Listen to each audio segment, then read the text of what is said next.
ভারতীয় জনতা পার্টির পরিবারে সামিল হলেন আজ থেকে সন্তু পাদ। আগামী লড়াই দাঁড়িয়ে থাকবে। যে লড়াই আপনি করেছেন সেই লড়াই সামনের দিকে এগিয়ে নিয়ে যাবে একমাত্র ভারতীয় জনতা পার্টির পক্ষ থেকেই এই পরিবারে সামিল হয়ে সেই লড়াইয়ে জারি থাকা সম্ভব। ধন্যবাদ জানাই সকলকে। আমি অনুরোধ করছি সন্তু সব ধন্যবাদ জানাচ্ছি। মাননীয় মন্ত্রী চলে যাচ্ছেন, আমাদের নয়নের মণি চলে যাচ্ছেন, বিদায় জানাচ্ছেন।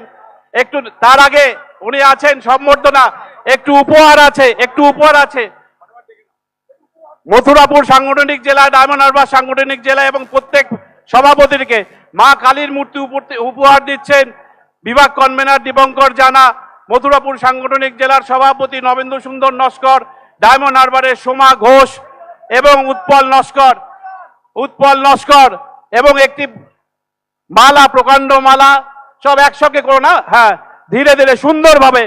মথুরাপুর জেলা আজ এক ঐতিহাসিক মুহূর্তের সাক্ষী হয়ে থাকলাম আজকে আমরা। যারা এখানে এসছে, যারা দূর দূরান্ত থেকে এসছেন, বহু দূর থেকে সকালবেলা এসছেন, আজ এই মুহূর্তটি আপনারা মনের মণিকোঠরে সযত্নে রেখে দেবেন। এই দৃশ্য আগামী দিনে আমাদেরকে চলার পথে সাহায্য করবে। মাননীয় স্বরাষ্ট্রমন্ত্রী দক্ষিণ 24 পরগনাকে যে পথ দেখিয়ে দিয়ে গেলেন আগামী 2026 নির্বাচনে মথুরাপুর জেলা, সেই উপহার আপনাদের ফেরত দেবো। জয় হিন্দ, বন্দে মাতারাম। সবাইকে হাত নাড়ছেন অমিত শাহজি, মুঠি বন্ধ করে বলো জয় শ্রীরাম, জয় জয় শ্রীরাম, বন্দে মাতারাম। ধন্যবাদ।